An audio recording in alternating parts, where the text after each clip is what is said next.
The librarian at Stillwater Middle School, Quinn Baldwin, has always had a passion for books, but he got his start in teaching in an unusual place. I really wanted to go teach English as a second language in South Korea or Japan, but I kind of chickened out.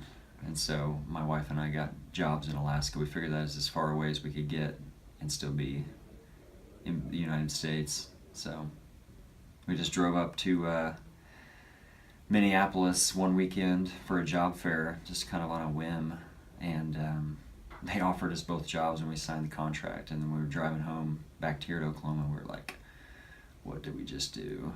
And so 4 months later we were on a plane to a tiny little village on the coast. So we lived up there for a year. It was fun. It was 2,000 people. Okay. So it was neat being the minority for the first time in my life, because it's mainly Native people. So we were, whites were the minority up there. Okay. So yeah, it was pretty cool. I mean, it was such a different experience, because kids, instead of riding their bike to school, they'd ride snowmobiles. And so the parking lot was just full of snowmobiles, at the high school or even the junior high, where kids would ride their snowmobiles.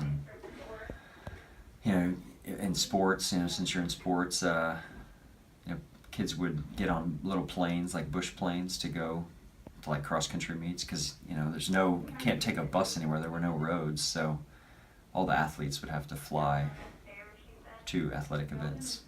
So it was pretty neat. And even there was one town across a lake, and when it froze over, they would all get on this big sled being pulled by a snowmobile. The basketball team did this, and they took this little sled across the ice to go play a game. So it's pretty interesting. Something the other teachers in the middle school respect about Baldwin is how he always has had a good relationship with the students at Stillwater Middle School.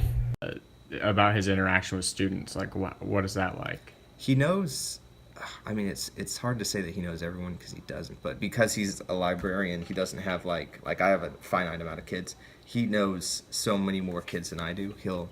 I could be like, oh, hey, you're Steven, and hey, your number is such and such. So he'll remember library numbers, which I find amazing. And he's out in the hall, and he's always giving high fives and stuff like that.